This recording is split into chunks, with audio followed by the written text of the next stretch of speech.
Apart from a brief post-race interview at the Yas Marina circuit, Hamilton had remained completely silent on the highly contentious circumstances that resulted in him not being crowned an 8-time world champion, the Drivers' World Championship instead going to Max Verstappen on the final lap. That was until the launch of the Mercedes W13 on Friday, February 18, when a re-energized and motivated Hamilton shared his thoughts from the previous few months in the aftermath of the events in Abu Dhabi. Now with that out of the way, let's take a look at Hamilton finally breaking his silence and speaking about the events in Abu Dhabi and Max Verstappen.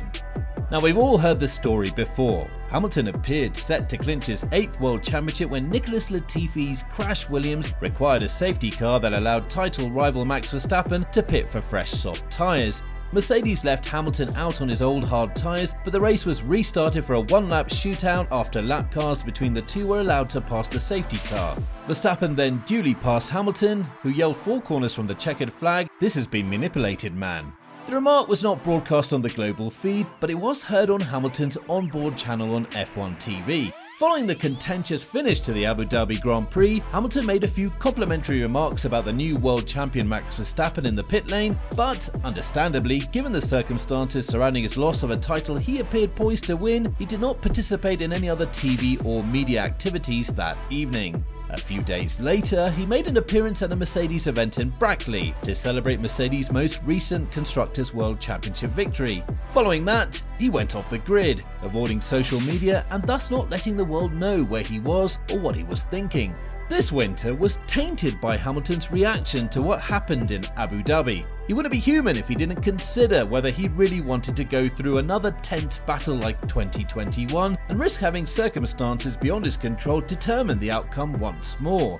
Many assumed and feared that Hamilton's prolonged silence signalled his intention to end his legendary career. But for the first time, the Brit appeared at Silverstone to help launch the W13, insisting that the 2021 Abu Dhabi Grand Prix will not define his Formula One legacy. No surprises there, even if he did admit to having lost a bit of faith in his system. If you think that what you saw at the end of last year was my best, wait until you see this year. Of course, at the end of the season you think, and the question is whether you're willing to commit the time, the effort that it takes to be a world champion. I think a lot of people underestimate what it takes to be a world champion, and there are so many moving parts, it's not just turning up and driving the car. So yeah, the question is, do you want to sacrifice the time? Do you believe that you can continue to punch at the weight that you're punching? And so that's a normal kind of mental process for me. But of course, this one was compounded by a significant factor. Ultimately, in a sport that I've loved my whole life, there was a moment when I kind of obviously lost a little bit of faith within the system. Trust can be lost in a blink of an eye. To earn trust is built over a long period of time. But I'm generally a very determined person, and I like to think of myself, whilst moments like this might define careers, I refuse to let this define mine. And so I'm focused on being the best I can be and coming back stronger.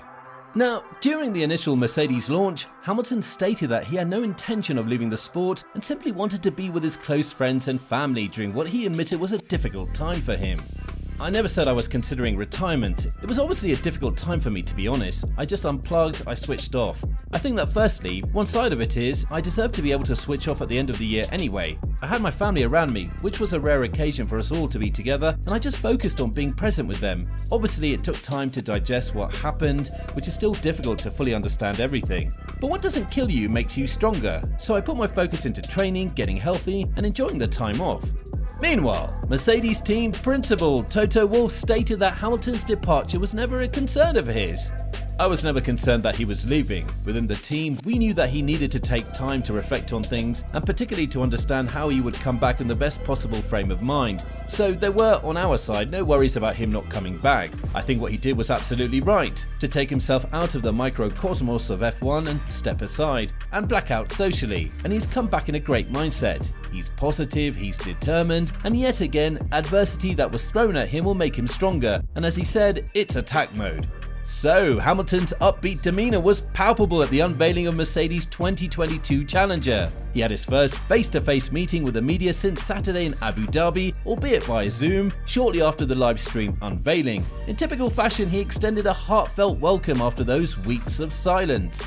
I would have thought by now we'd be doing this in person after God knows how many years. It was obviously a difficult time naturally for me, to be honest. What I really love to say is a huge thank you to all of you. I've known many of you for a long time. We've been on this journey with me for these 15 or 16 years, but the support that you gave at the end of the year was just incredible, and I'm forever grateful to all of you. So thank you. Masi has since been fired as a result of his controversial decision in Abu Dhabi. He'll be replaced by a combination of Eduardo Freitas and Niels Wittisch, and the FIA will also implement a video referee, similar to VAR in football, both of which Hamilton welcomes. I think accountability is key, and we have to use this moment to make sure that this never happens to anybody else in the sport ever again. Everything that's been said by the FIA, I welcome that, but we have to make sure that we keep a close eye and make sure that we actually are seeing those changes, and rules are applied fairly and accurately, consistently. When asked if the FIA's changes would restore his trust, Hamilton indicated that the FIA is on thin ice. I probably put faith and trust alongside each other, and so trust obviously can be lost in the blink of an eye or a flick of a finger. To earn trust is something that's built over a long period of time, so the FIA announcement is perhaps the first step of that. But that doesn't necessarily change everything just yet. We have to see actual action, and I think it will take a bit of time. Hamilton congratulated Verstappen on the podium before disappearing on social media. For the British driver, everything that happened after he stepped out of his W12 is a bit of a blur. I don't remember what I said to Max, it's all a bit of a blur. I've not revisited it, I don't want to go backwards, I want to look forwards. Whilst we can't change the past, nothing will ever change the way and how I felt at the time and how I feel about the situation. Given how tense things were at the end of last year, Hamilton's most important words were reserved for a question about his relationship with Verstappen and the Red Bull team. To his credit, he diverted attention away from his Dutch opponent with a grace that some social media fans would do well to emulate. The final stage in Abu Dhabi hasn't made Hamilton angry or resentful of the current world champion. Indeed, Hamilton understands that Verstappen, as a driver, had no influence on what transpired. This has nothing to do with Max. Max did everything a driver would do given the opportunity he was given. He's a great competitor, he will go into another battle like we did last year and conduct ourselves hopefully. We will obviously grow from our races and experiences we had last year all through the season, but no issues with him. I don't hold any grudges with anybody. I never think that's ever a good thing to carry around with you. I move forwards, I don't dwell on the past. And as I said before, I feel fresh, I feel centered and fully focused. I don't have anything holding over my shoulders, holding me back this year. Not that I did last year, but I'm not letting that experience be one of those. Now, there's no doubt that Hamilton is fully recovered and ready to go. The addition of George Russell to the Mercedes team adds some intrigue, while the new rules present a welcome challenge to a driver who knows better than most how to fully exploit a car package and pushes engineers to the limit. Hamilton is still improving at the age of 37, as evidenced by his performance last year, and given how he has frequently used negative experiences to provide additional motivation, he will be a formidable force this season. Everything now hinges on how well the W13 performs. Thank you for watching. If you liked the video, please consider liking and subscribing to the channel, and don't forget to click the bell button to be notified of future videos. Please leave your thoughts in the comment section below. So, what do you think of the Michael Masi situation? Will Mercedes be a dominant force in 2022? We'd love to hear your thoughts.